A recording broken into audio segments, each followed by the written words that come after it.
내 마음을 알아야 세상 속에서 나답게 설 수 있습니다. 나와 세상을 잇는 마음의 이야기. 황상민의 심리상담소. 안녕하세요. 12월 황심소의 심리 콘서트를 시작하도록 하겠습니다. 박수! 저는 두 번째로 사회를 맡게 된 김진영이라고 하고요. 김진영 선생님을 따라온 또 다른 영, 지는 영입니다. 네, 오늘은 투영이 진행을 할 예정인데요. 오늘 또 여러분들이 이제 자기의 아픔을 이렇게 알려주시는 고민 사연이랑 프로파일을 같이 보내주셨어요. 평정심, 최근 계엄령이 떨어져서 저도 그렇고 주변도 그렇고 약간 마음에 동요가 생기고 어수선한 기분이 들었습니다. 그 충격이 어느 정도 수습이 되어가는 중에 한국 국민으로서 국민의 대표로 선출된 행정부의 수장이 늘상 있어왔던 야당의 발목 잡기, 가짜뉴스, 선거 조작을 핑계로 전시 상황임을 가정하고 세 부분으로 나눈 권력을 행정부로 일원화한 비상사태를 선포한 게 어이가 없고 배신감이 듭니다. 처음에 북한군이 쳐들어온지 알았는데 국경은 그대로이고 담화문 들어보니까 어이없이 전공의가 튀어나오고 납득이 안 가는 와중에 라이브 심리상담소에서 박사님과 패널분들의 대화를 듣고 휴머니스트의 단무지적 성향이 극에 달해 자충수를 두었다는 해석에 앵간치 납득이 되는 바, 지금의 정치 시사의 변화 흐름을 파악하고 그에 대응하여 시대와 이곳에 살고 있는 저의 평정과 행복을 도모해보고자 참여를 신청합니다. 네, 잘하셨네요. 네. 두 번째는 허당 대학생님이신데요. 오늘 이 자리에 참석을 해주셨을까요? 네. 네, 이 허당 대학생님의 지금 기본적으로 제 모든 걸 바쳤던 여자친구와 한 달 전 이별하고 학교 생활도 커피숍 알바도 모두 면피 수준으로 하고 있어요. 겨울 방학이 되면 시간이 텅 비는데 주말에는 출근하고 나머지 시간은 어떻게 지내야 할까요? 하는데 이 프로파일이 휴먼의 매뉴얼 만빵인데 또 리얼 프로파일이잖아요. 그죠? 이런 프로파일이 우리 윤 대통령의 프로파일하고 상당히 비슷하네요. 본인이 대통령 제 모든 걸 바쳤던 네, 여자친구 한 달 전에 이별했는데 앞으로 이제 이별할지 모르겠고 그러다 보니까 정치나 뭐 대통령으로 이런 것도 모두 면피 수준으로 하고 있다가 그냥 비상계엄을 선택해가 탄핵까지 당했는데 앞으로 나머지 시간은 어떻게 지내야 될까요? 이렇게 바꾸면 이런 비슷한 프로파일 가지신 분이 자기가 처해 있는 상황이나 이런 것들을 어떻게 인식하고 걱정이 이제 남은 시간을 어떻게 보내야 될까요? 이분이 탄핵되면 더욱더 술 마실 것 같은데. 출퇴근 안 하게 될 거고 이러면 술을 더 마시지 않겠느냐라고 하는데 이런 분일수록 재미있게도 휴먼이 이제 탄핵되면 더욱더 좀비로 있게 되겠죠. 그러면 친구든 누구든 와가지고 자기하고 같이 이야기를 나누려고 할까요? 아니면 안 가죠, 그죠? 그렇죠. 자, 그런데 이분 같은 경우는 결국에 사연을 좀 보면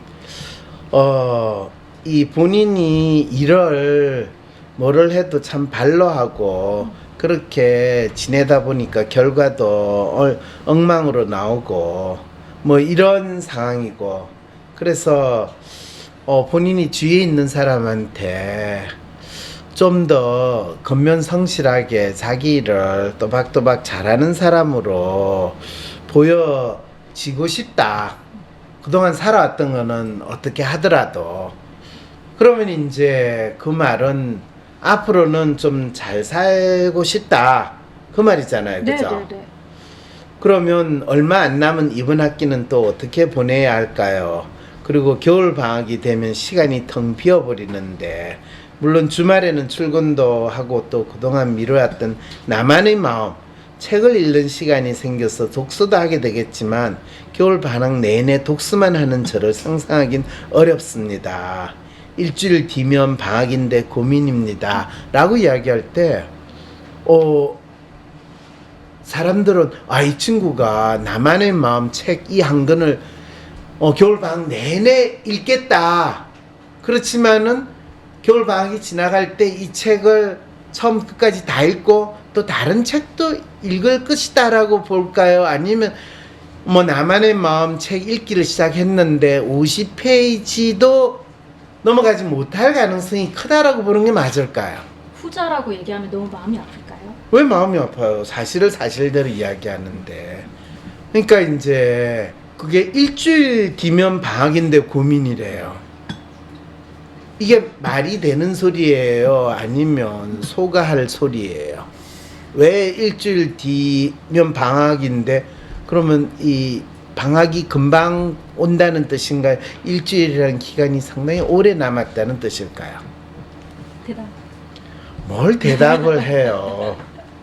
근데 일주일이 좀 이런 이제 사연은 뭘 이야기하냐면 본인이 가지고 있는 진짜 문제가 뭔지에 대해서 알지 못한 채로 마치 우리 대통령이 뭐 야당의 행포나 또는 본인이 선관위에서 그런 표현 썼잖아요.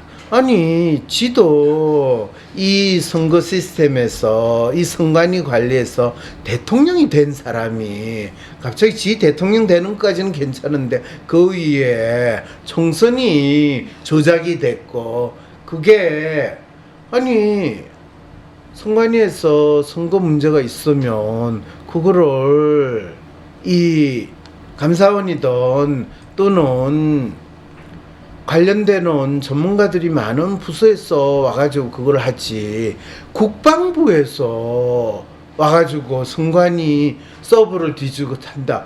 이게 무슨 멍멍이 같은 소리냐 라는 이야기가 나오는데 그 담화를 읽으면서도 이게 앞뒤가 안 맞는 말이고 하는 이 판단이 안 된다라는 걸 온 국민한테 여과 없이 보여주는 게 마지막 또 다른 똥포를 찬 거예요. 1대0으로 져가지고 참 안 됐다 싶은데 확실하게 2대0으로 되는 똥포를 연속으로 차는 거를 볼 때 아이고 저분 진짜 빨리 저 자리에서 나와야 되겠다는 생각을 할 수밖에 없잖아요. 그러니까 이 친구도 본인이 그동안 뭐 한 학기가 됐든 1년이 됐든 그냥 대충 지냈으면 아이고 내가 한 학기 동안 제대로 안 하고 생활을 대충 했구나.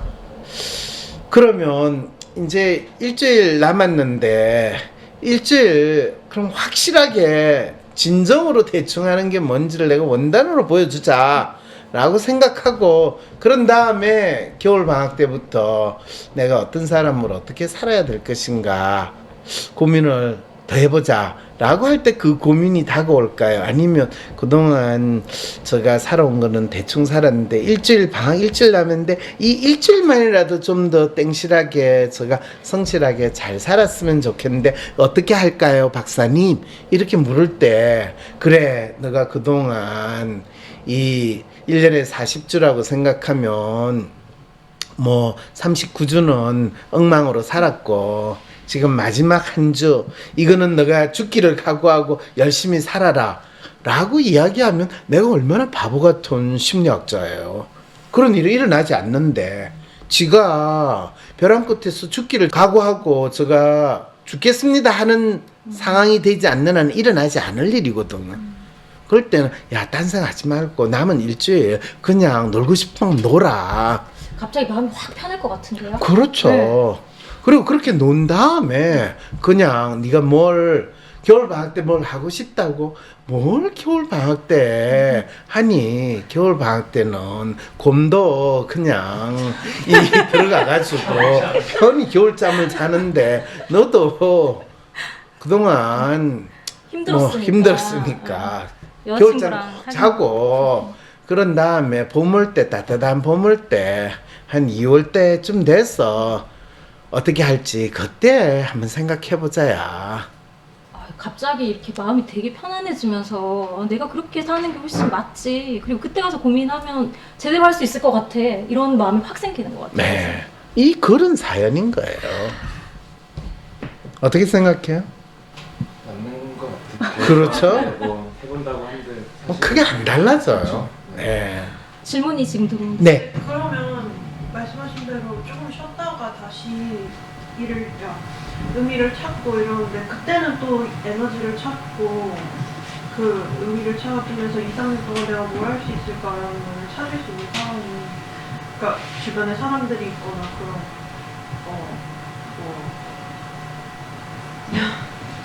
인커리지를 받거나 뭐 이럴 수 있다는 사람이에요. 뭐 주변 사람들의 격려와 지지는 지금도 받고 있어요.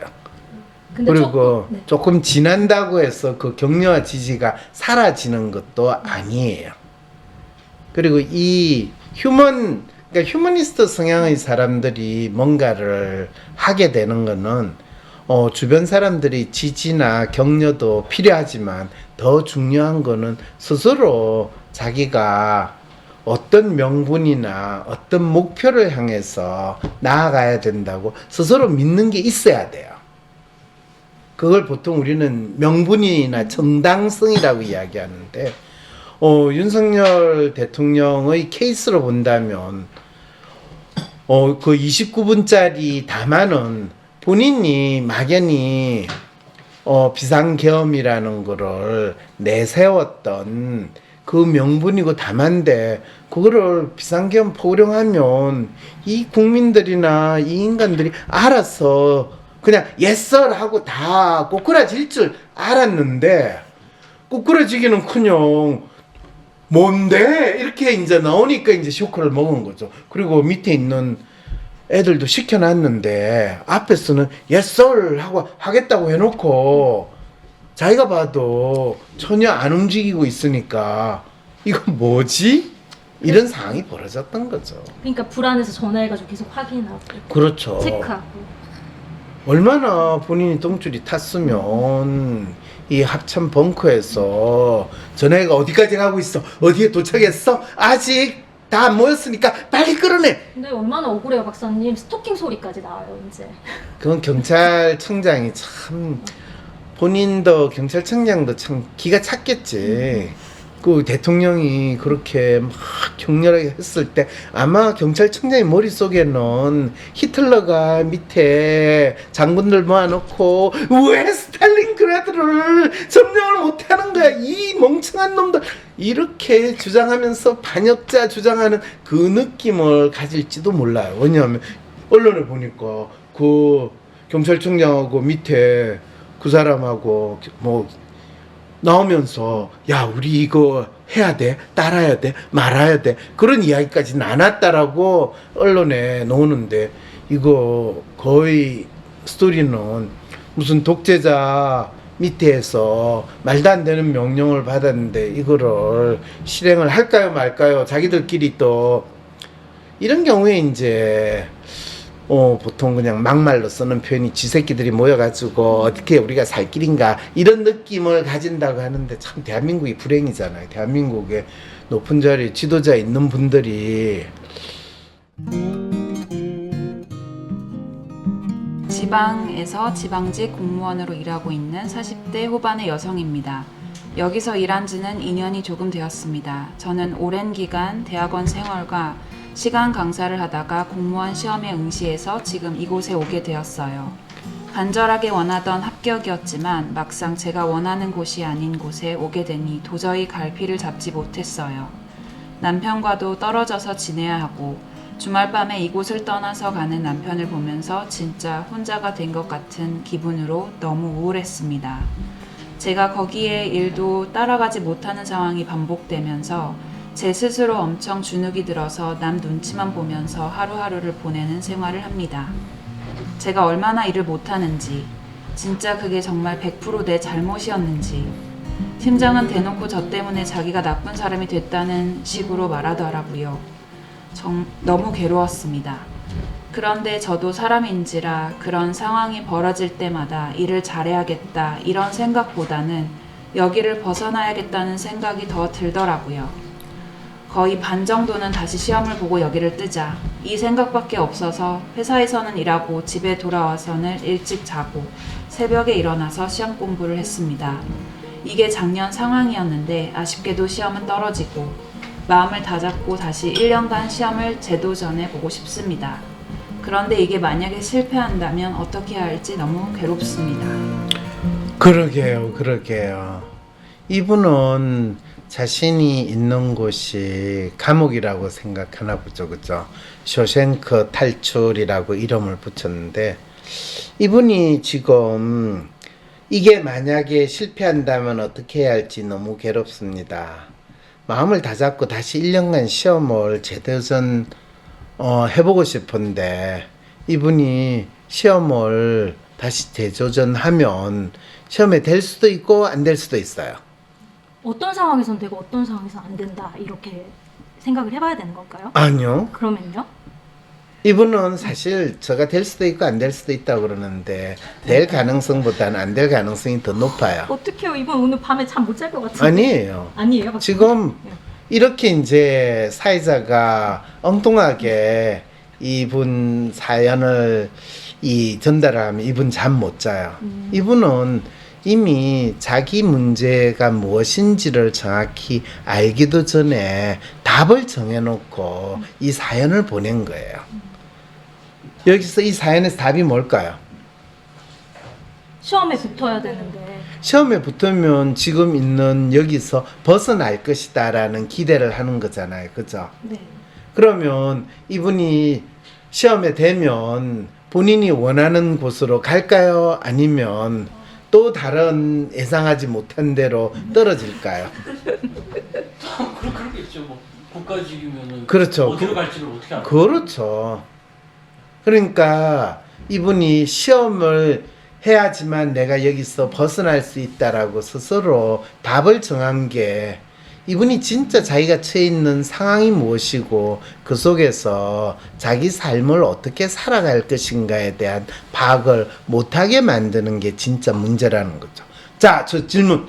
근데 저분이 공무원 시험에 이번 합격하지 못하신 이유가 네. 본인 스스로도 자기가 믿다고 난 여기에서 탈출할 수 있어 시험 보면 이라고 얘기는 하지만 스스로도 이걸 진짜로 벗어날 수 있는가라는 거에 대한 의문이 있어서 통과를 하지 못하셨던 거거든요. 뭐 그런 거는 잘 생각하기 힘들어요. 왜냐하면 여기를 벗어나겠다라는 생각을 가지고 다시 시험을 보고 여기를 떠자라는 생각은 있었거든요. 그런데 자기가 공무원 일을 하면서 공부를 하는 거는 많은 경우에 뭐 워낙 그 시험 성적이 좋거나 잘 하는 사람 같으면 상관이 없는데 지금 이분이 자기가 시험을 다시 보는 거는 공무원 시험 이런 시험은 이제 국어 공무원일 가능성이 높거든요. 그것도 국가직이고. 그러면 본인이 지금 배정받은 지역에서 탈출을 한다라고 하면 같은 영역이 아니라 다른 영역으로 시험을 보게 돼요. 여기서부터 그럼 새로운 거를 공부를 해야 되는 상황이 벌어지는데 거기에서 성적이 잘 나오지 않거나 하는 문제가 생길 수 있다는 거죠. 그러기도 하고 벌써 실패했을 때를 예상하고 괴로워까지 하고 계시거든요. 뭐 그거는 작년 일이니까 지금 앞으로 또 지금 시험을 더 본다라는 것이 될까요 안 될까요 라는 거는 그건 기본적인 이슈가 아예 아니라는 이야기를 내가 하는 거예요. 그래서 사실 이분이 여기를 벗어나는 거의 기본적인 이유가 뭐냐, 뭐 남편을 보면서 혼자가 됐다, 자기가 원하는 곳이 아닌 곳에 오게 되니까 갈피를 잡지 못하게 됐다, 그러면서 남편하고 헤어지는 것도 이야기를 하는데 결국에는 자기가 원하는 곳에 가면 그러면 이분은 일 잘하고 잘 지낼 수 있을까요? 그러니까 남편이 있는 도시로 간다고 한들 이 상황에서 크게 안 달라질까요? 저는 별로 달라지지 않을 거라고 보는 게 이분 프로파일을 보면 로맨 이 트러스트도 있지만은 매뉴얼이 기본이거든요. 그런데 이분은 기본적으로 자기에게 주어진 일을 참 빠릿빠릿하게 잘 하기보다는 시간이 많이 걸려요.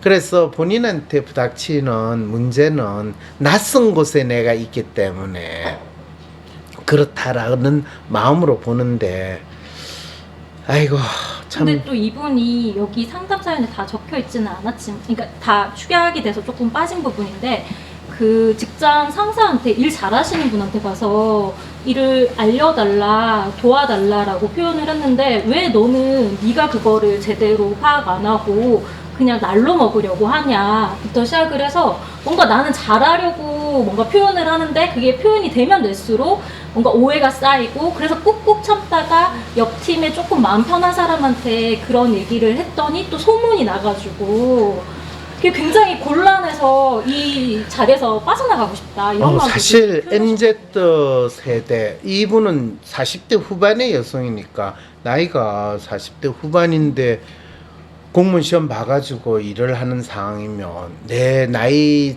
든 나를 무시하거나 또 나이가 이렇게 들으면서 일을 못하고 그거 한다라는 생각이 있어 되게 더 힘든데, 지금 20대나 30대 초반의 MZ 세대들이 공무원이 돼가지고 이 일을 하는 동안에 그 일을 못한다라고 해서 상사로부터 이 핀자를 받거나 약간의 스트레스를 받을 때 엄청나게 붕괴하고 나쁜 상사 이러면서 상담을 오는 경우도 많이 있어요.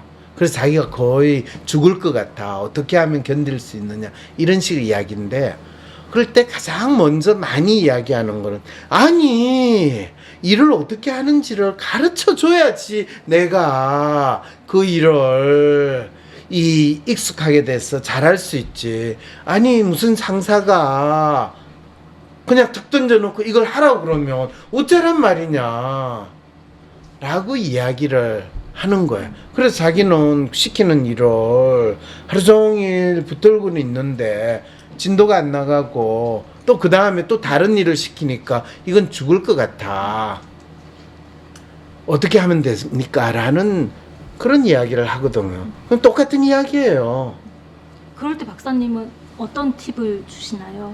그러게요. 본인이 혹시 이런 상황에 있는 친구라면 어떻게 할 것 같아요? 제가 그런 상황, 일단 잘 된 일이 어떻게 잘 된 건지 좀 파악을 해서 가져가가지고, 자기가 처음 하는 일이 어떻게 하는 게 잘 되고 어떻게 하는 게 못 되고 하는 거를 본인은 항상 쉽게 파악을 하시나 보죠? 아니죠. 근데 본인이 안 하는 거 못 하는 거를 왜 이 사연을 주신 소시행크 탈출님한테 이야기를 제가 하세요? 마음을 또 아프게 했습니다. 죄송합니다. 그냥 하면 되나요? 그냥 한다. 네, 그냥 하는 것도 한 가지 방법이에요. 그러면 잘못하고 실수가 생길 때 되면 어떻게 하냐? 그러면 실수가 생긴 거에 대해서 상사가 뭐라고 하겠죠? 그럼 어떻게 하냐? 결코 그거에 대해서 부끄러워하지 말고 제가 잘하겠다라는 걸, 상사가 뭐라 그러면 뭐가 잘못됐나요? 라고 해서 아주 천진무구한 거로 어떻게 이거를 잘하는지를 보여주세요 라고 이야기를 하면 돼요. 그러면 상사가 가르쳐 줄까요? 아니면 온갖 지랄을 하면서 어쨌든 네가 알아서 해 라고 할까요? 아니, 뭐 지랄을 하더라도 어쨌든 알려는 줄 것 같아요. 그럼요. 그래서 시키는 거는 가능하면 항상 실수를 만들어요. 본인이 할 수 있나 무조건 해가지고. 그래서 실수를, 지적질을 받는 건, 학교 다닐 때는 점수를 잘못 받으면 상당히 쪽팔리고 또 내가 공부를 열심히 안 해서 그렇다 자책을 하는데, 이 로맨 매뉴얼 분들의 가장 큰 적은 스스로 자책하는 거예요. 그런데 이 공무원 사회든 조직이 참 좋은 거는 실수하는 건 누구 잘못? 상사의 잘못이에요. 그게 상사가 존재하는 이유예요. 그래서 내가 일을 잘하면 상사는 엄청 행복하고 잘 지내고요. 내가 실수를 하면서 일을 못하면 상사가 죽을 맛이에요. 근데 착한 또 로맨 매니어 친구들은 그걸 자책을 하는데 그때 아직 공무원의 이 정체성을 가지지 제대로 못 가졌다라는 걸 알려주는 거죠. 네. 근데 로맨으로서 그럼 상사의 실험을 어떻게 받아요? 이런 마음이 드는데 그러면 제가 만약에 회사를 들어가서 자기 정체성을 그러면 내가 상사의 지랄을 받는 게 나의 정체성을 뭐 그거는 본인이 회사 들어가서 할 일인데 회사 들어가서 자기의 정체성을 어떻게 만드느냐는 각자 지가 하고 싶은 대로 정하면 되는 거예요. 정해진 게 아니니까요. 근데 공무원의 정체성은 기본적으로 공무원은 죽이 됐든 밥이 됐든 공적인 존재거든요. 소위 말해서 국가의 고용인이거든요. 공노비라고 그러잖아요. 공노비는 모든 책임은 일단 위에 상사로 옮겨대지. 뭐 밑에 있는 사람이 책임을 져야 된다. 물론 일이 생기면 다 밑에 있는 사람 책임으로 돌리는 것도 공노비가 당하는데 그걸 당하기 전에는 모든 거는 상사가 알아서 만들면 돼요. 이렇게 이야기하니까 우리가 일반적으로 들은 상식하고 반대라는 놀라운 상황이 됐죠. 그렇지만 이분은 또 그걸 받아들이고 따를 수만 있다면 마음이 되게 편하게 오늘 잠을 잘 수 있을 것 같아요. 그럼요. 그래서 이분 같은 경우는 자기가 이 일을 제대로 못 따라가는 상황이 반복적으로 일어나는 거에 대해서 자책만 안 하면 돼요. 그걸 당연하게 생각을 하면 어떤 놀라운 일이 벌어지냐 하면 상당히 많은 일을 숙련된 상사가 다 처리해주는 기적이 일어나요. 이야, 할렐루야 할 판인데요, 갑자기. 그렇죠. 그러니까 이 친구가 그 일 잘하는 상사한테 가서 일을 가르쳐 달라고 그 본인이 요청했던 게 가장 큰 잘못인 거예요. 일 잘하는 상사한테는 일을 가르쳐 달라고 하면 안 돼요. 자기가 일을 더 못해야 돼요. 그래야지 상사의 능력이 발휘가 되잖아요. 그럼 본인은 그 상사가 내가 해야 할 일을 대신 해준 거에 대해서 지극히 감사함을 표현하는 것이 진정한 공노비의 자세인 거예요. 그게 지 정체성을 이분은 제대로 파악을 못한 거예요. 그리고 나이가 40대 후반이면 지 상사는 지보다 나이가 어리겠어요? 나이가 많겠어요? 어릴 가능성이 많아요. 어릴 가능성이 99%예요.